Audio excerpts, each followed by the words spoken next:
साथियों, ईसीसी ई एजुकेटर भर्ती के बारे में कुछ महत्वपूर्ण अपडेट है, उसी अपडेट के बारे में आपसे चर्चा करेंगे। हो सकता है आपसे आपके रिलेटेड या जिन जिन जनपदों से आपने आवेदन किया है उन जनपदों से संबंधित हो सकता है उन जनपदों से संबंधित ना हो, तो आप बेमतलब का समय जाया नहीं कर सकते हैं। तो सीधे उसी पे सबसे पहले मैं बात कर लेता हूं कि इस समय जिन 3 जनपदों में भर्तियां चल रही उनकी चर्चा आपसे कर लेते हैं।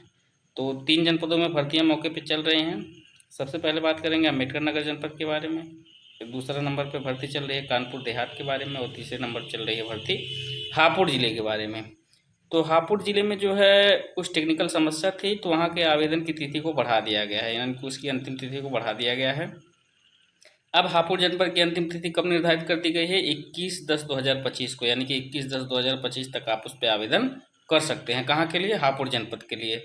वहीं बात करेंगे अम्बेडकर नगर जनपद के लिए, तो अम्बेडकर नगर जनपद में आवेदन की गति लगातार तेज़ी से बनी हुई है, और अम्बेडकर नगर में जो है आवेदन की अंतिम तिथि कब है? 17/10 को, 17/10/2025 को आवेदन की अंतिम तिथि है, और 4,694 फॉर्म पड़ चुके हैं। 4,694, मान के चलिए कि 5,000 तक आज जो है आज अब तक जब वीडियो रिकॉर्ड कर रहा हूँ 4,694 फॉर्म पड़े हैं, तो ये उम्मीद मान के चलिए कि आज रात तक 5,000 हो ही जाएंगे। उसके बाद बचेगा लगभग 3-4 दिन का समय। तो मान चलिए कि 7 से 8,000 तक फॉर्म पड़ने की उम्मीद है अम्बेडकर नगर जनपद में। और सिमिलरली देखें अगर, तो कानपुर देहात का जो है आखिरी डेट जो है 17/10/2025 को ही है, और कानपुर देहात में आवेदनों की संख्या तुलनात्मक रूप से देखा जाए अम्बेडकर नगर जनपद से, तो कानपुर देहात में कुल आवेदनों की संख्या जो अब तक प्राप्त हुई है, अब तक टोटल जो आवेदन प्राप्त हुए हैं वो हैं 1,027 आवेदन केवल। और 1,027, ये मान के चलिए कि बहुत मुश्किल से अगर टोटल आवेदन होंगे तो 2,000 आवेदन। उसमें से अगर ये देखा जाएगा कि जो है कानपुर देहात के कितने लोग आवेदन करने वाले हैं, तो कानपुर देहात के ज़्यादा से ज़्यादा 1,000-1,200 आवेदन करने वाले होंगे। बाकी पड़ोस के जनपद के लोग होंगे। कुछ तो ऐसे भी आवेदन क्लिक कर देते हैं कि उनकी योग्यताएं ही वांछित नहीं होती, यानी कि विज्ञापन के अनुरूप उनकी योग्यताएं नहीं होती, वो तो ऐसे ही बाहर हो जाएंगे। तो ये मान के चलिए कि जिन लोगों ने कानपुर में आवेदन किया है और उनका ऑल एवरेज मार्क यानी कि सब में लगभग 60% है, तो 1,800-2,000 तक फॉर्म पड़ने की उम्मीद है। तो आसानी से 60% यानी कि 180 गुणांक तक जो है आसानी से सिलेक्शन हो ही जाना है, ऐसे अनुमान आप कर सकते हैं। और ऐसा हो भी जाएगा, क्योंकि आवेदन जब इतने कम पड़ेंगे तो जाहिर सी बात है कि सिलेक्शन जो है कम गुणांक पे हो जाएगा, कम मेरिट पर आसानी से हो जाएगा। जिन जनपदों में फॉर्म की संख्या बहुत ज़्यादा पड़ रही है तो वहाँ पे जो है मेरिट ज़्यादा जाएगी। देखिए, 3 जनपदों के बारे में हमने आपसे बात कर लिया, हापुड़, कानपुर देहात और जो है अम्बेडकर नगर। इन 3 जनपदों में भर्तियाँ मौके पे चल रही हैं। और चौथे जनपद के बारे में बात करेंगे हम, चित्रकूट जनपद के बारे में। चित्रकूट जनपद के बारे में मैं आपको बता दूं कि इसकी जो भर्ती है वो ऑल डिस्ट्रिक्ट के नाम से लिस्टेड हुई है। अभी आवेदन शुरू नहीं हुआ है, आज रात से आवेदन शुरू हो जाएगा, या कल तक उसमें कुछ समय दिखा रहा था। जब हमने नोटिस किया, वेबसाइट पोर्टल को खोला था, तो हमने देखा कि उसमें कुछ घंटे, 15 घंटे ऐसा कुछ समय दिखा रहा था कि उसके बाद से आवेदन शुरू हो जाएगा। लेकिन ये जो ऑल डिस्ट्रिक्ट के नाम से आवेदन दिखा रहा है, ये चित्रकूट जनपद का है। ये ऑल डिस्ट्रिक्ट का नहीं है ये। खैर, उसमें 2-3 दिन इंतजार कर लीजिए। अगर सुधार नहीं होता है तो ऑल डिस्ट्रिक्ट या जिन जो भी कैंडिडेट हैं कहीं से भी वो आवेदन कर दें, 2-3 दिन में अगर सुधार होकर के उसको चित्रकूट के नाम से प्रकाशित कर देते हैं, तब तो आप आवेदन ना करिए। आप पड़ोस के जनपद में हो या उसी जनपद के हों तब भी आवेदन करिए, तब भी फ़ायदा होगा। लेकिन अगर संशोधन करने के बाद चित्रकूट जनपद कर देते हैं तब, अगर चित्रकूट जनपद नहीं करते हैं तो आप भी आवेदन कर दीजिए, क्योंकि वो ऑल डिस्ट्रिक्ट के नाम से भर्ती प्रकाशित हुई है या लिस्टेड हुई है। अगली महत्वपूर्ण खबर मैं आपको ये बता दूं कि अब तक जो है 10,684 पोस्ट जो निकली थी लगभग 1 वर्ष पूर्व, तब से भर्ती का भर्ता ये जो लोग बनाए हुए हैं, यानी कि चाहते तो भर्ती 2-3 महीने में क्लियर कर सकते थे, लेकिन इतना तमाशा बना दिए हैं, इतनी समस्या इसको बना दी हैं कि क्या ही बताएं।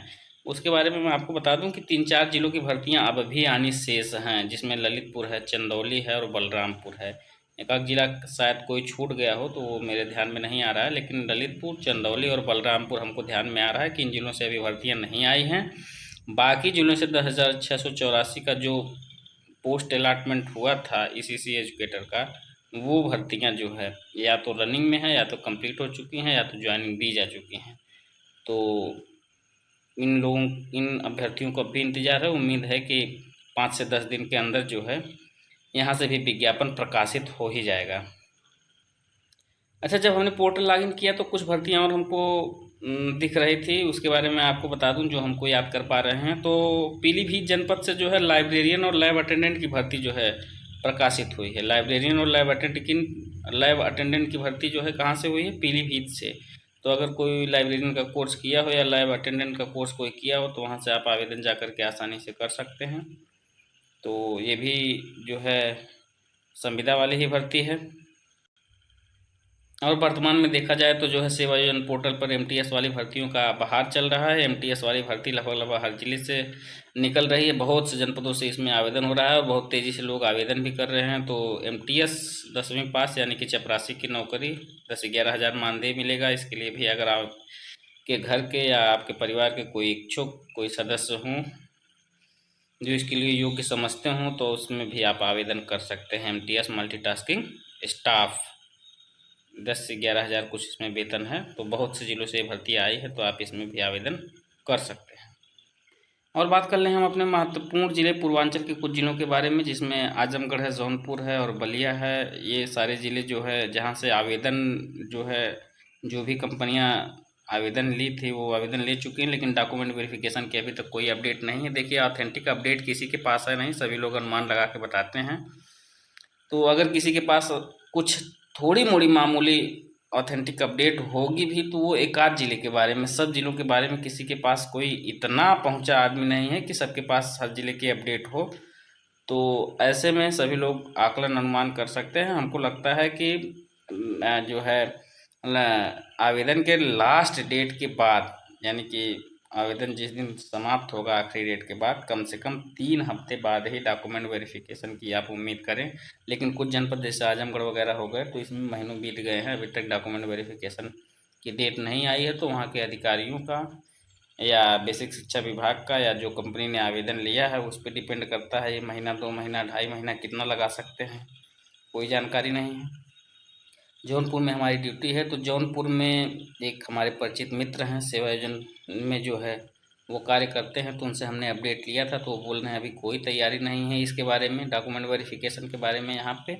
जैसे ही अगर कुछ चर्चा, कोई अपडेट आती है तो हम आपको बताएंगे। तो अगर हमको सूचना मिलेगी तो हम आपको भी सूचित कर देंगे।